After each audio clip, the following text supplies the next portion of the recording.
साईं जीवनमाला प्रस्तुत करते हैं श्री साईं ज्ञानेश्वरी अध्याय 1 कथा मेरे साईं की। ओम साईं राम। स्वागत है आपके अपने चैनल साईं जीवनमाला में। तो आज से हम साईं सच्चिद के साथ साथ साईं बाबा का एक और महाग्रंथ का पाठ करेंगे, जिसे पढ़ने का आदेश हमें साईं धाम के संचालक श्री कैलाश चंद गुप्ता जी के द्वारा हमें प्राप्त हुआ है। और यह भी आदेश प्राप्त हुआ है कि बाबा का यह ग्रंथ आपको ऑरेंज बाबा के पोशाक का कलर का ड्रेस पहनकर ही बाबा के भक्तों को और बाबा को सुनाना है।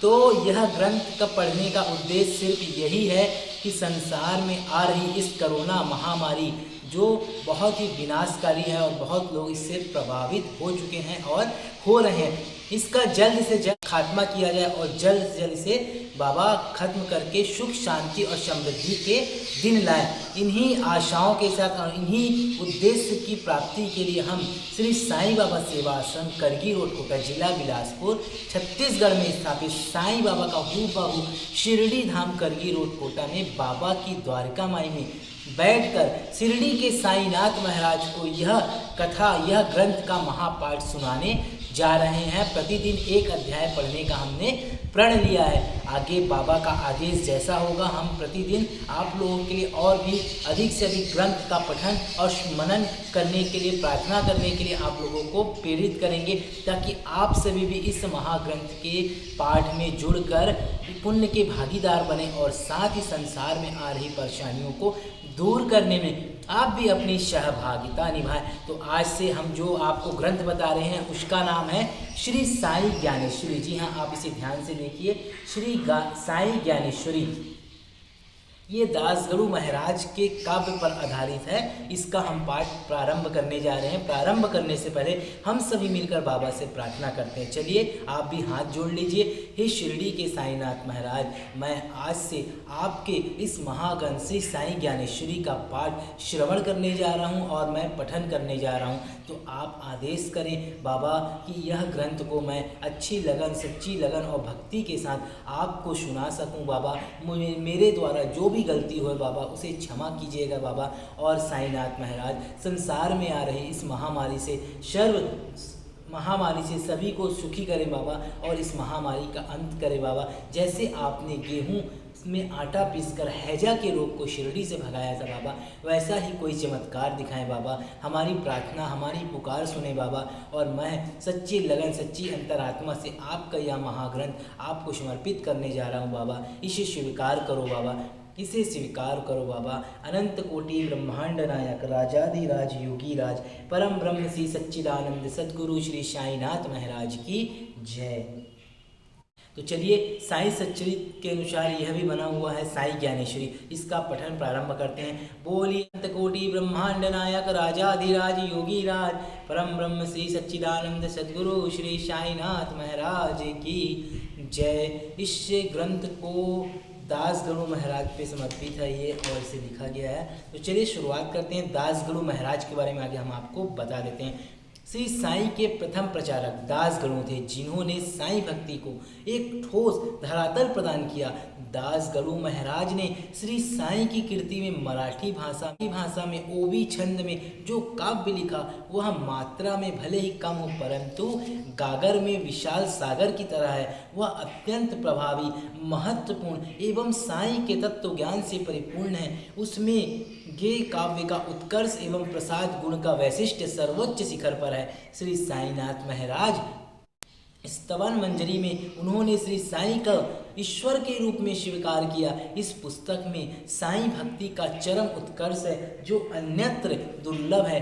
दासगणु महाराज का काव्य अर्थ की दृष्टि से विपुल ज्ञान सागर है। एक एक ओवी हृदय के भीतर बैठकर दिल को छूती है। वह गुरु गंभीर बोधपाठ एवं ज्ञान को उत्कीर्ण करती है।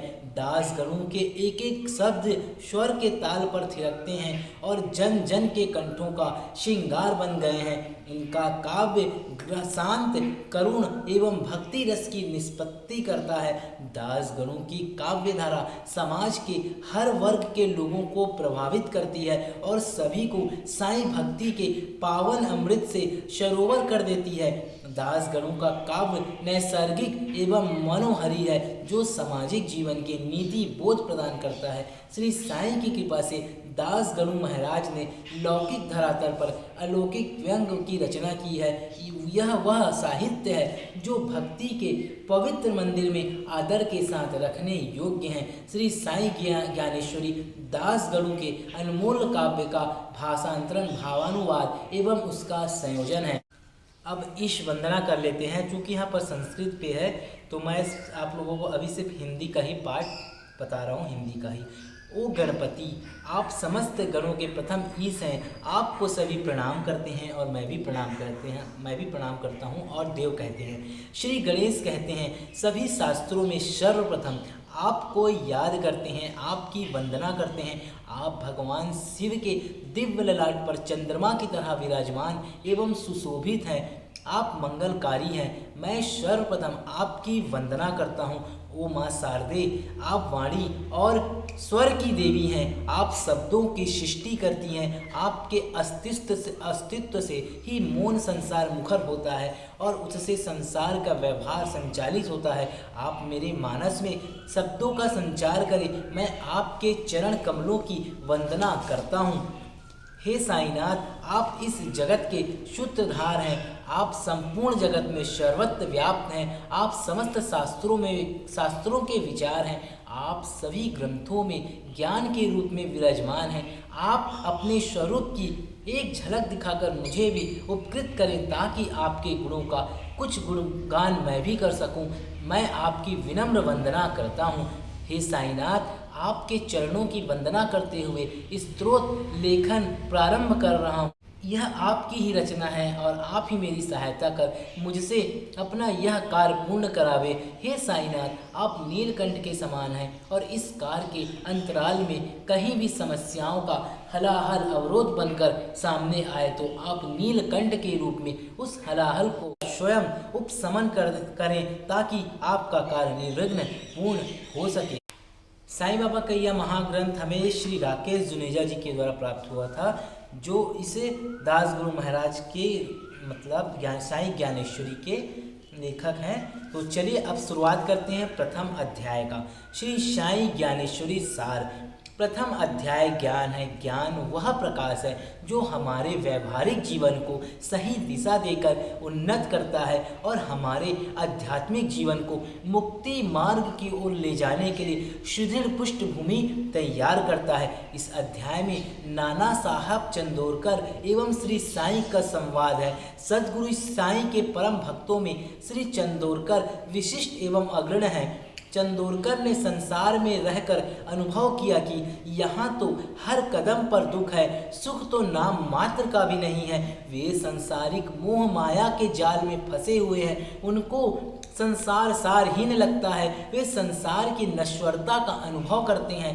वे ही साईं के श्री चरणों में सादर अनुरोध करते हैं उन्हें संसार के जाल से मुक्त करें और उनके भव के बंधन को तोड़ें। सद्गुरु श्री साईं उन्हें ज्ञान प्रदान करते हैं। वे मोह माया को दूर करने वाले तत्व ज्ञान को हृदय में उतारने का संदेश देते हैं। वे काम, क्रोध, मद, मत्सर आदि को दुखों का कारण बताते हैं। इनसे भव का बंधन लंबा होता है। इसका जिम्मेदार व्यक्ति स्वयं है।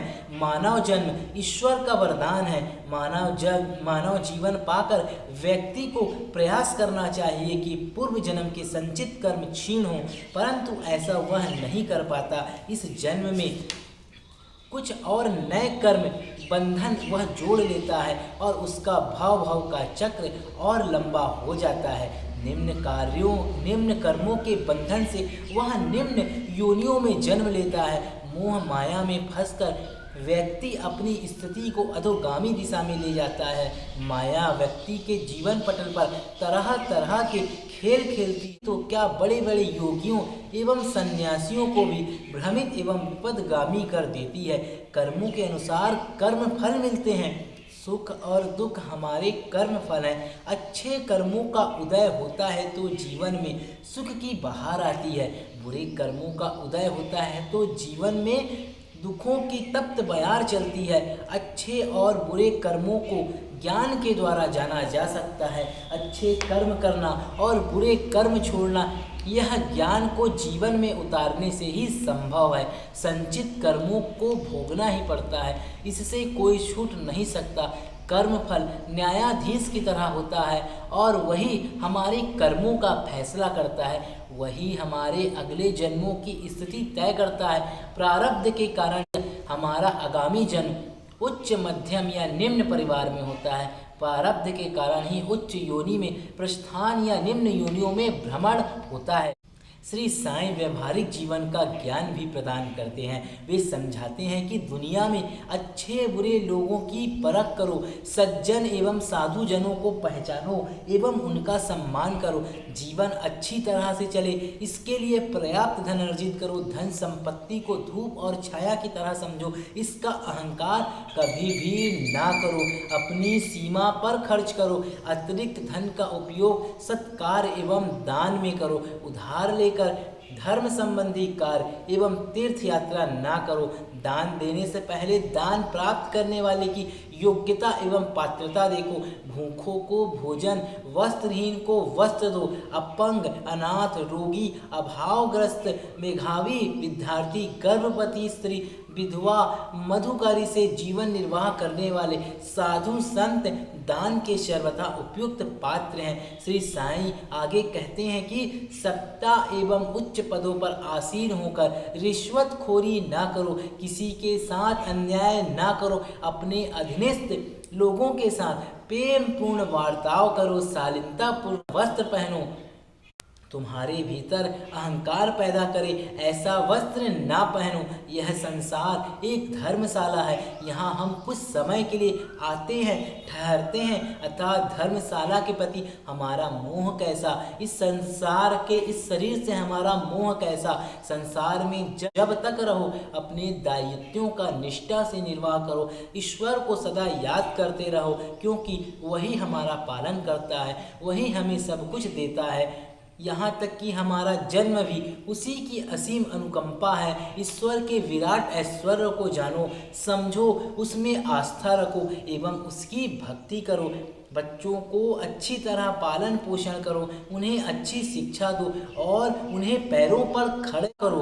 अच्छे कार्यों को अपने हाथ में लो, उन्हें जिम्मेदारी पूर्वक करो। संभव हो तो समाज में अपने कर्तव्य की लकीरें खींचो। अपने हर कार्य की सफलता का श्रेय ईश्वर को दो।